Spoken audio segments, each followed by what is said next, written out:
Assalamualaikum dan salam sejahtera. Saya Nok Abzan binti Muhammad. Nombor matrik number adalah 260092. Hari ini saya akan membentangkan mengenai tugasan individu yang bertajuk Hak Keistimewaan Orang Melayu dan Bumiputera. Okey, pengenalan setiap orang di Malaysia mempunyai hak-hak dan kewajipan yang sama, namun rakyat yang berketurunan Melayu mempunyai hak istimewa berbanding dengan bangsa-bangsa yang lain. Okey, kita pergi kepada sejarah pembentukan. Perjanjian Persekutuan 1948 telah dibuat di antara Raja-Raja Melayu dan penjajah British. Hasil daripada perjanjian ini telah melahirkan satu perlembagaan baru bagi tanah Melayu yang berkuat kuasa 1 Februari 1948. Selepas ini, ia dipanggil sebagai Perlembagaan Persekutuan 1948.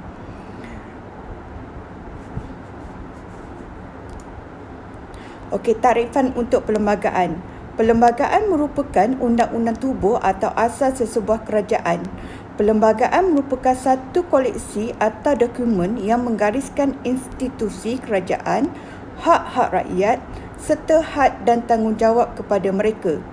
Secara amnya, perlembagaan sesebuah negara melambangkan nilai-nilai kebangsaan yang diutamakan di dalam negara berkenaan.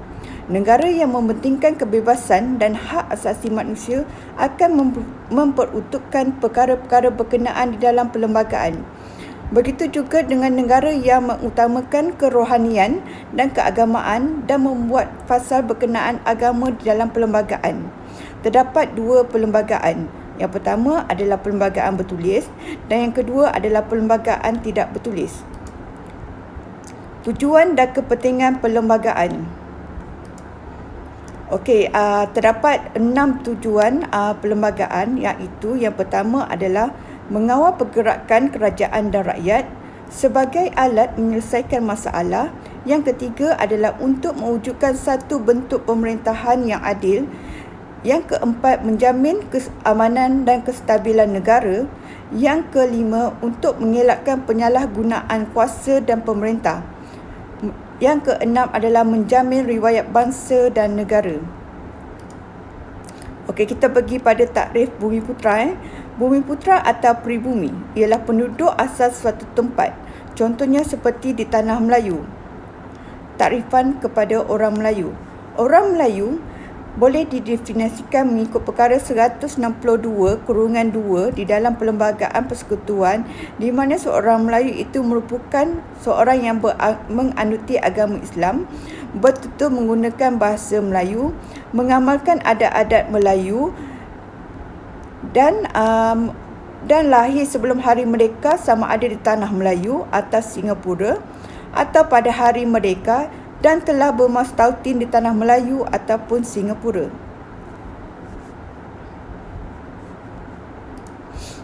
Okey, kita akan menyentuh pada kandungan perkara 153 yang terdapat di dalam perlembagaan. Kandungan perkara 153 adalah menyentuh kepada tentang kedudukan istimewa orang Melayu dan Bumiputera, Sabah dan Sarawak. Implikasi daripada kandungan perkara 153 adalah Yang di-Pertuan Agong hendaklah melaksanakan dasar melindungi kedudukan istimewa orang-orang Melayu dan kaum Bumiputera, Sabah dan Sarawak dari segi jawatan dalam perkhidmatan awam, beasiswa, pendidikan, perniagaan dan kemudahan lain yang akan diberikan.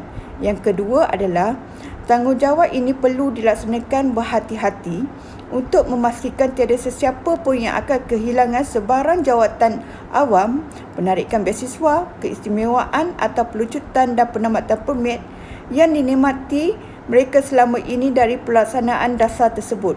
Walau bagaimanapun, perkara ini juga melindungi kaum-kaum lain, iaitu untuk menjadi tanggungjawab yang di-Pertuan Agong untuk melindungi hak-hak mereka yang sah melalui peruntukan-peruntukan yang lain. Okey, punca-punca berkurangan hak istimewa orang Melayu dan Bumiputera. Okey, orang Melayu Bumiputera, Sabah dan Sarawak merupakan penduduk asal Tanah Melayu. Akibat daripada penjajahan British, Raja-Raja Melayu dikehendaki menurut nasihat British dalam semua hal-hal kecuali yang berkaitan tentang adat istiadat Melayu dan agama Islam. Hak dan kedudukan istimewa orang Melayu telah sedikit sebanyak berkurangan hari demi hari. Yang kedua adalah pembukaan lomba-lomba bijih dan ladang getah serta dasar pintu terbuka immigration pada awal abad tersebut telah menyebabkan orang Melayu hanya tinggal di kawasan kampung-kampung sahaja. Dari segi ekonomi dan pendidikan, mereka juga tidak boleh bersaing dengan imigran yang masuk ke negara kita kerana disebabkan mereka bekerja di lombong-lombong dan ladang getah. Yang keempat adalah proses penjajahan telah memberi kesan kepada struktur demografi penduduk, tetapi lebih memberi impak besar kepada struktur sosio, politik dan ekonomi. Kaum imigran yang ramai telah menguasai kedudukan sosio-ekonomi di Tanah Melayu. Pihak British juga telah terhutang budi kepada kaum-kaum imigran yang banyak membantu dari sudut membangunkan ekonomi di Tanah Melayu demi kepentingan agenda penjajahan mereka.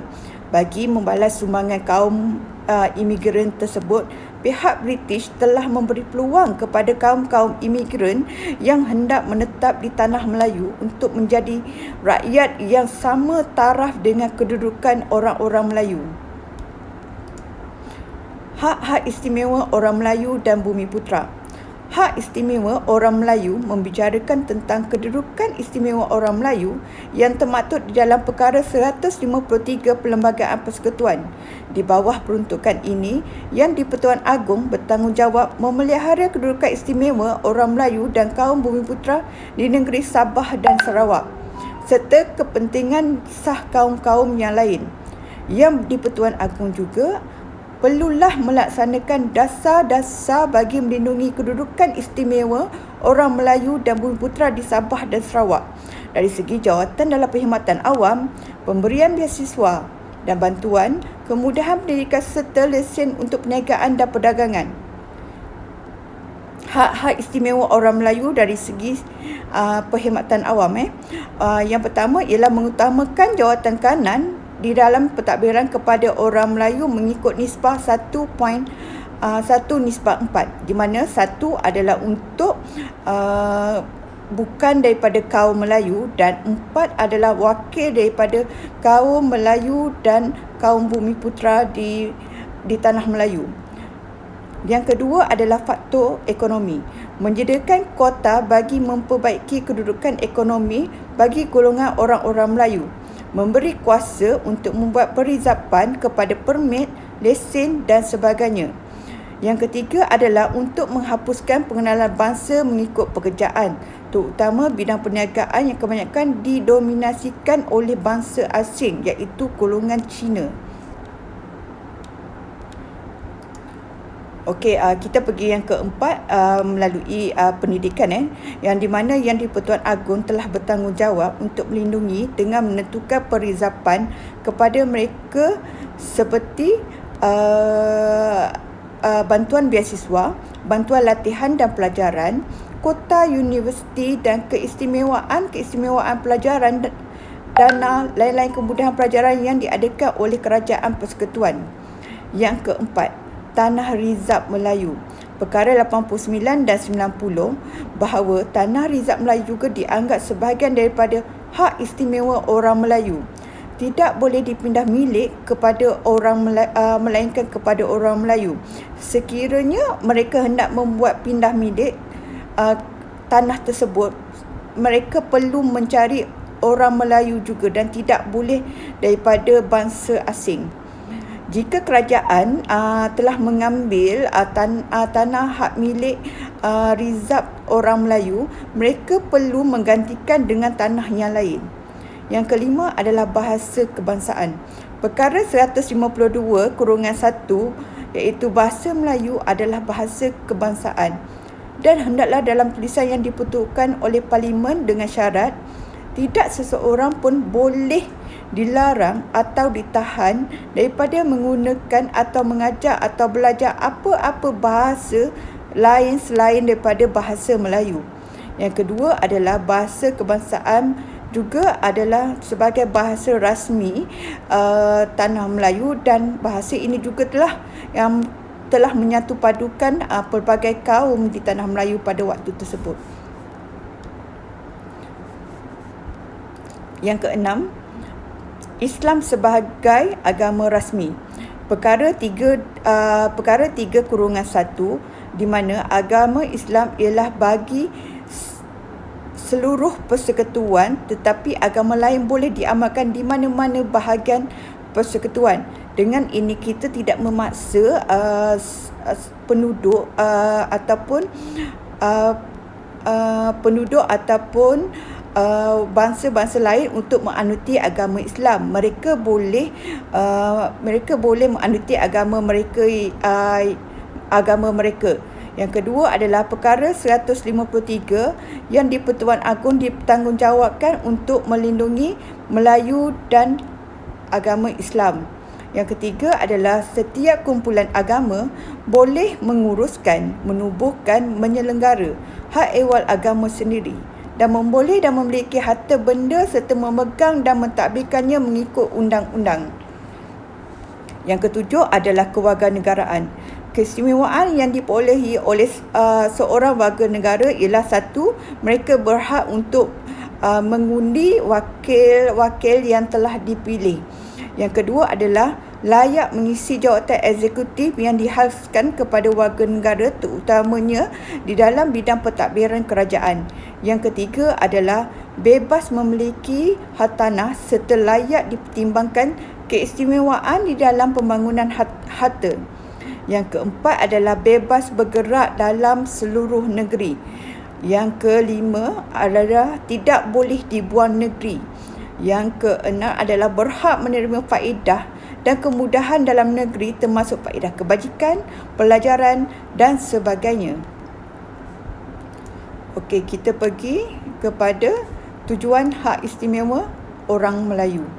Hak istimewa orang-orang Melayu di dalam perlembagaan ini bertujuan untuk menjamin keamanan negara dengan mengimbangi kedudukan dominan orang bukan Melayu dalam pendidikan dan swasta. Yang kedua adalah hanya melalui pemberian layanan istimewa kepada orang Melayu, keamanan dan keistimewaan kerajaan di bawah pimpinan Melayu adalah terjamin. Jaminan ini bergantung kepada harapan orang Melayu dalam mempertahankan perlembagaan. Yang ketiga adalah keistimewaan Melayu bukanlah satu bentuk diskriminasi positif atau diskriminasi yang dibolehkan, kerana ia dibenarkan oleh perlembagaan dan dibuat untuk mendatangkan keadilan kepada kaum Melayu yang asalnya di Tanah Melayu. Yang keempat adalah,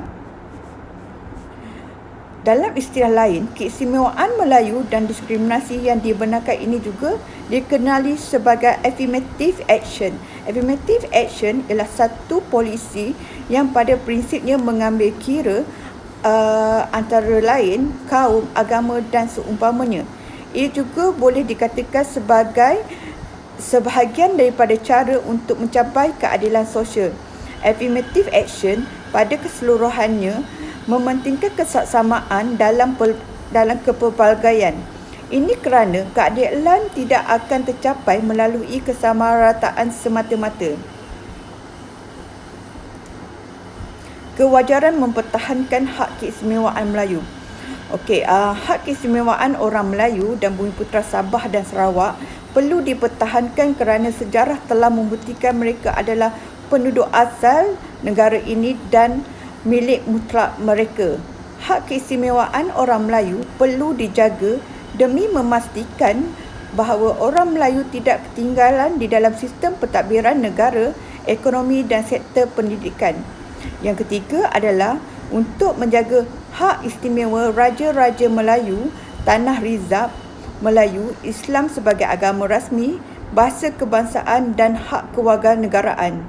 Yang keempat, kewajaran mempertahankan hak istimewa orang Melayu bahawa tidak ada yang bercanggah dengan prinsip keadilan dan kesamarataan berdasarkan kepada 4 perkara, iaitu yang pertama, walaupun orang Melayu mendapat keistimewaan seperti yang termaktub di dalam perlembagaan, namun dia tidak melalui rampasan harta kepada orang bukan Melayu. Pelaksanaan terhadap keistimewaan orang Melayu adalah tanpa menjejaskan kedudukan ekonomi dan pendidikan serta politik. Perkara ini adalah hasil daripada persetujuan yang dicapai melalui perundingan. Yang kelima adalah hak keistimewaan Melayu adalah hak yang telah diberikan kepada orang Melayu sebagai tanda apabila orang Melayu ketika itu sudi berkongsi tanah Melayu, iaitu Malaysia, dengan orang India dan orang Cina yang datang pada zaman dahulu. Pada zaman tersebut, orang-orang India dan Cina, orang India datang untuk bekerja di ladang dan orang Cina telah datang ke tanah Melayu adalah untuk lombong biji timah. Ia juga merangkumi peribumi dan etnik di Sabah dan Sarawak.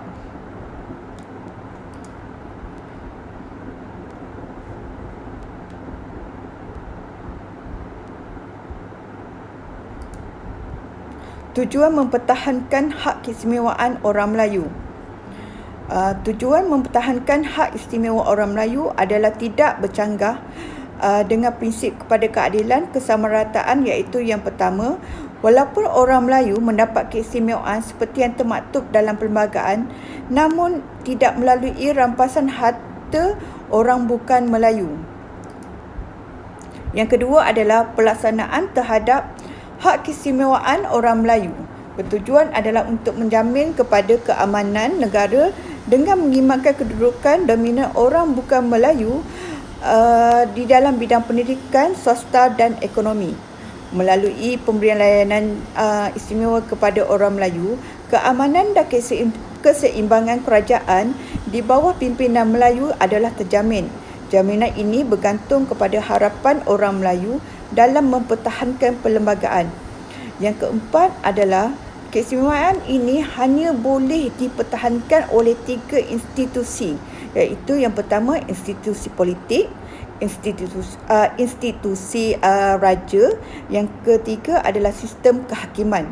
Melalui institusi politik yang mempertahankan raja berperlembagaan dan sistem kehakiman. Selain itu, wakil-wakil politik yang dipilih dan yang dilantik adalah terdiri daripada orang Melayu dan Bumiputera untuk menguasai pentadbiran kerajaan yang dipilih. Yang kedua adalah institusi raja, di mana tanggungjawab kepada Yang di-Pertuan Agong adalah untuk menjaga kedudukan keistimewaan orang Melayu dan pendudukan asal Malaysia, di mana secara kumpulannya dirujuk sebagai Bumiputera. Yang ketiga adalah sistem kehakiman.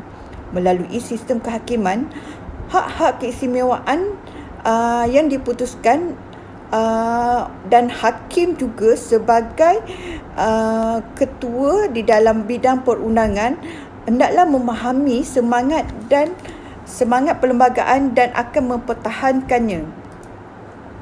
Tujuan mempertahankan hak keistimewaan orang Melayu dari segi sudut ekonomi. Yang pertama, kita telah tengok orang Melayu pada tanah Melayu dulu adalah sebagai pemerhati kepada kepesatan ekonomi pada waktu tersebut. Mereka hanya bekerja sebagai petani dan nelayan yang berada di kampung-kampung, manakala di dalam bidang perniagaan dimonopoli oleh bangsa Cina. Yang kedua adalah kerakyatan. Orang Melayu terima prinsip jus soli dan bukan Melayu perlu menerima hakikat hak keistimewaan orang Melayu. Maksud jus soli di sini adalah kerakyatan yang diterima berdasarkan kepada kelahiran. di tempat tersebut. Yang ketiga adalah pendidikan. Majoriti orang Melayu pada ketika itu adalah miskin, terutamanya yang berada di luar bandar. Jadi pada ketika itu adalah sukar bagi mereka untuk mendapat peluang pendidikan kepada anak-anak mereka. Dengan cara inilah kita perlu mempertahankan hak keistimewaan orang Melayu supaya anak-anak ketika itu tidak ketinggalan di dalam bidang pendidikan. Yang keempat adalah perkhidmatan awam. Semasa zaman penjajah dan di awal kemerdekaan, kita telah lihat terlampau sedikit orang Melayu yang bekerja di dalam kerajaan. Dengan adanya hak keistimewaan orang Melayu ini, kita dapat ramai di kalangan orang Melayu telah bekerja di dalam bidang pentadbiran, di mana yang telah ditetapkan 1:4. Yang kelima adalah bidang perniagaan. Orang pada ketika itu, orang Melayu masih kurang menceburi bidang perniagaan dan perlu dibantu dan dibimbing untuk menceburi di dalam bidang perniagaan. Terdapat pelbagai isu semasa mengenai hak keistimewaan orang Melayu dan Bumiputera. Yang pertama adalah isu politik. Isu politik di Malaysia pada tahun 2019 adalah berada di tahap kritikal di mana terbahagi kepada 6 parti politik Melayu. Keadaan ini membimbangkan kerana mereka berkelahi di antara satu sama lain dan sekaligus menjadikan masyarakat Melayu pada ketika itu adalah lemah. Kongres Maruah Melayu tersebut mengajak minda orang Melayu supaya lebih kukuh dan berusaha membangunkan bangsa Melayu. Tetapi mereka telah mempertikaikan kongres ini atas dakwaan rasis. Yang keempat adalah kongres ini sebenarnya hanya bercakap mengenai bangsa Melayu, tidak terbit di bibir pembahas atau peserta yang memperlekehkan bangsa-bangsa lain atau menimbulkan rasa kebencian. Dan kongres ini juga telah disalahertikan oleh pihak-pihak tertentu dengan melahirkan bibit-bibit kemarahan antara satu sama lain dengan mengaitkan isu perkauman di dalam kongres tersebut. Yang kedua, untuk langkah-langkah penambahbaikan kepada politik, sebagai rakyat seharusnya tidak menyokong sebarang percakaran politik bagi kepentingan mana-mana individu ataupun kumpulan. Rakyat juga perlu menyokong kuasa politik yang diperolehi melalui proses yang sah yang dapat menjamin kesejahteraan rakyat dan keharmonian. Yang ketiga adalah setiap rakyat wajib mencegah atau menghalang sebarang gerakan yang boleh menimbulkan perpecahan parti politik, terutama yang melakukan perebutan kuasa. Ia hanya akan mengakibatkan ketidaktentuan negara dan membawa huru-hara serta menimbulkan kesengsaraan kepada rakyat. Isu pendidikan. Isu ini juga telah diwujudkan oleh wakil-wakil politik yang bukan daripada kaum Melayu dan Bumiputera. Mereka telah mempertikaikan kota matrikulasi sebanyak 90% untuk Bumiputera dan 10% untuk bukan Bumiputera. Kota matrikulasi 90% untuk Bumiputera adalah sebahagian daripada hak istimewa orang Melayu dan Bumiputera yang termaktub di dalam Perlembagaan Persekutuan. Langkah-langkah penambahbaikan untuk bidang pendidikan ini adalah warga pendidik di kementerian bertanggungjawab memastikan dasar yang diputuskan oleh kerajaan itu dilaksanakan sepenuhnya dan sebaik-baiknya demi kepentingan rakyat. Bagi kaum Bumiputera pula, Mereka perlu mempertahankan hak dalam dunia pendidikan seperti terkandung di dalam kontrak sosial dan perlembagaan persekutuan.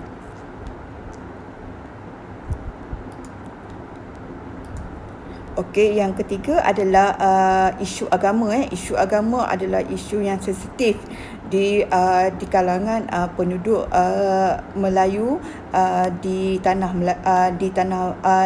negara Malaysia ini. Isu institusi agama yang menerima tekanan daripada luar seperti pihak Pertubuhan Bangsa-Bangsa Bersatu dan badan bukan kerajaan iaitu NGO dalam usaha mereka untuk menegakkan hak asasi manusia, namun bertentangan dengan syariat Islam dan perlembagaan persekutuan. Langkah-langkah penambahbaikan adalah kesatuan serta kerjasama yang kukuh dapat menepis segala permintaan yang bertentangan dengan syariat Islam serta perlembagaan persekutuan, memperkasakan mahkamah syariah secara menyeluruh, bermula daripada penyediaan sumber manusia yang terlatih, kemudahan infrastruktur dan sistem teknologi maklumat yang terkini, serta penyusunan semula cara kerja bagi menghasilkan penyampaian, perkhidmatan, keadilan yang cekap dan efisien. Yang ketiga adalah penyelarasan fakta berkaitan isu-isu yang ada hubungan dengan kepentingan nasional yang telah diputuskan oleh Jawatan Kuasa Fatwa Kebangsaan dan diambil maklum oleh Majlis Raja-Raja hendaklah disyorkan atau diwatakan di peringkat-peringkat negeri. Okey, kesimpulan dari segi kesimpulan untuk tajuk ini adalah politik adalah penentu kepada masa depan sesebuah negara. Kerajaan yang dibentuk yang telah dipilih oleh rakyat perlulah menjalankan amanah untuk mentadbir urus negara dengan tegas dan adil. Rakyat juga perlu mendisiplinkan diri di dalam menggunakan hak-hak mereka. Peranan rakyat sebagai kuasa dan suara yang dominan telah menjadi penentu dalam mencorakkan kerajaan, politik dan hala tuju negara. Jika kita mahukan negara terus aman, damai, berdaya maju dengan perpaduan yang kukuh di antara kaum, maka antara syarat-syarat utama yang perlu dihormati adalah rakyat ialah perlu lebih bertanggungjawab di dalam mengguna hak mereka agar ia diimbangi oleh undang-undang dan kepentingan utama negara. Sekian, terima kasih.